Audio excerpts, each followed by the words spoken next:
Impotency in males बड़ी common दिक्कत रहती है पुरुषों में, नपुंसकता।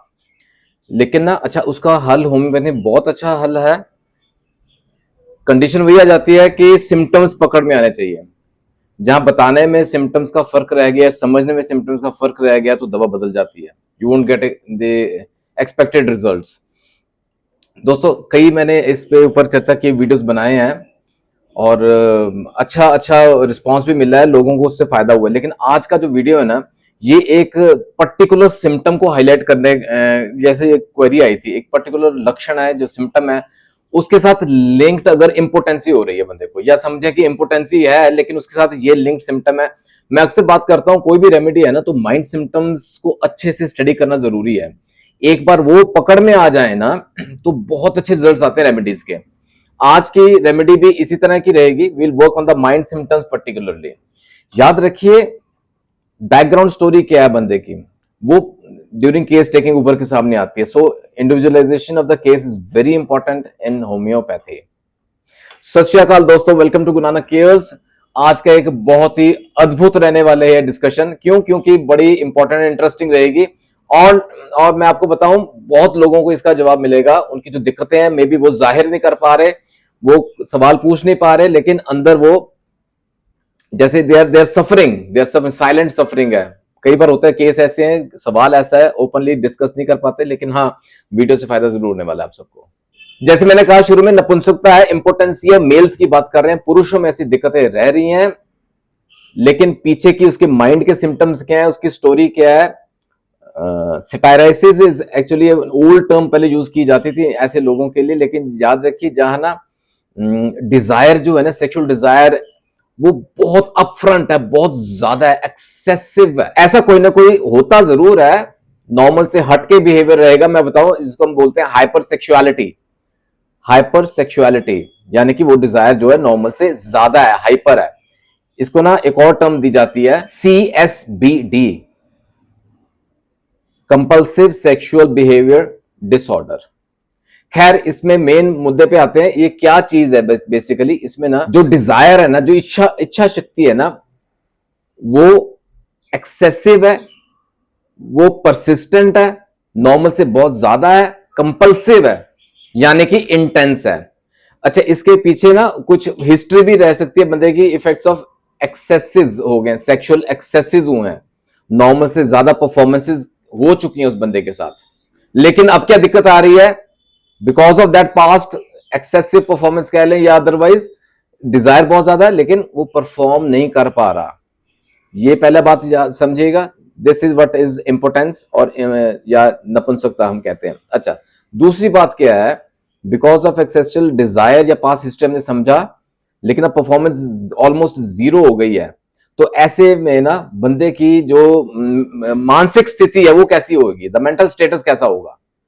He will be depressed, he will be sad, उदास रहेगा। उसका टेम्परामेंट कैसा रहने वाला है, मेलनकॉलिक, मेलनकॉलिक टेम्परामेंट है इसका। नर्वस प्रोस्ट्रेशन रहती है उसको, हमेशा दिमागी थकान रहती है, बुझा बुझा सा दिमाग रहता है, and it leads to loss of memory. Mark my words, बड़े चुनिंदा शब्दों का प्रयोग कर रहा हूं और ये एग्जैक्ट फिट बैठते हैं symptoms for the remedy I am going to tell you.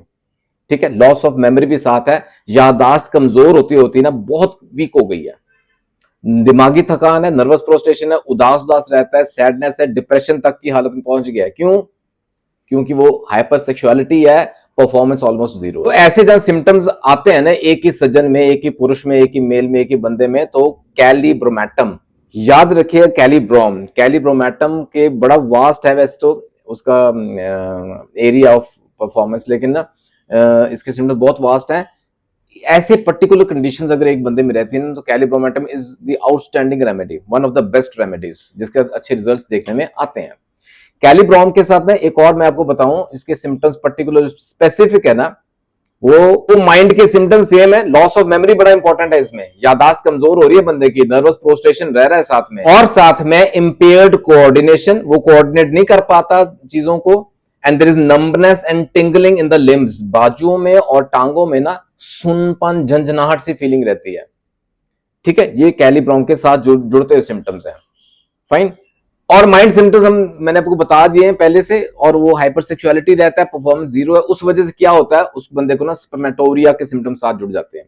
Involuntary seminal emissions हैं, सेमेन निकल जाता है, इनवॉलंटरीली निकल जाता है, रात के वक्त ज्यादा दिक्कत रहती है, रात के वक्त ज्यादा दिक्कत रहती है। लेसीवियस जैसे ना उसको सेक्सुअल ड्रीम्स आते हैं, क्योंकि अंदर वो भरा पड़ा है थॉट्स के साथ, फैंसीज है, ठीक है, फैंटेसीज कह सकते हैं हम रात के वक्त, और इस वजह से ये नाइटफॉल हो जाती है, सेमिनल एमिशंस हो जाते हैं, और ये सब चलते हुए उसको वही ना सेक्सुअल एक्साइटमेंट रहती है, रात के वक्त ज्यादा हो जाती है, नाइट इरेक्शंस भी रहते हैं, लेकिन परफॉर्मेंस के वक्त वो जीरो हो जाता है, ठीक है। कैलिप्रॉम एक बहुत ही उम्दा दवा है। और बिफोर आई एंड ना, इसके साथ एक और जुड़ता सिम्टम है, बड़ा इंपॉर्टेंट है, याद रखिए, अगर बंदे को एपिलेप्सी भी है, एपिलेप्टिक कंडीशन है, उसको ऐसे दौरे पड़ते हैं या कन्वल्शंस की दिक्कत है ना, तो this is the remedy of choice. Kali brom बहुत अच्छा रिजल्ट देती है। खैर, डोजेज एंड पोटेंसी की बात करें, क्योंकि याद रखिए माइंड सिम्टम्स पे जोर दे रहे हैं हम, इम्पोटेंसी है वो तकरीबन सेम रहती है अलग अलग केसेस में, लेकिन साथ जुड़ते एसोसिएट सिम्टम्स को माइंड में रखना जरूरी है। या माइंड के सिम्टम्स बड़े इंपॉर्टेंट हम कंसिडर कर रहे हैं तो we can give in hypotency. हाँ, लेकिन ख्याल रखिए the susceptibility of patient has to be considered. Patient वो कितना सहार सकता है हाइपोटेंसी, ये इस पे निर्भर करती है डोजेज। अगर हम हाइपोटेंसी दे भी रहे हैं 200 या उससे ज्यादा 1 mg पोटेंसी दे रहे हैं तो सिंगल डोज दीजिएगा, उसको रिपीट नहीं करना। वेट फॉर द रिजल्ट्स, है ना, रिजल्ट्स आते हैं, रिजल्ट्स आते हैं। हाइपोटेंसी भी क्यों कहा मैंने, क्योंकि माइंड सिम्टम्स है, माइंड सिम्टम्स से अगर हम काम कर रहे हैं ना, और अगर मैच कर जाते हैं सिम्टम्स, तो सिंगल या couple of doses in high potency gives us the required results. उम्मीद करता हूं दोस्तों आज की वीडियो से ना आपको इसका फायदा जरूर होना चाहिए। The remedy should be very clear. और हाँ, मैं फिर दोहराऊंगा, अगर सिम्टम्स पकड़ में आ जाएं तो कपल ऑफ डोजेज से राहत मिलती है। दोस्तों जुड़े रहे गुरु नानक केयर्स के साथ for more such information videos. अच्छा लगा एक लाइक तो बनता, अपना प्यार जरूर भेजिएगा।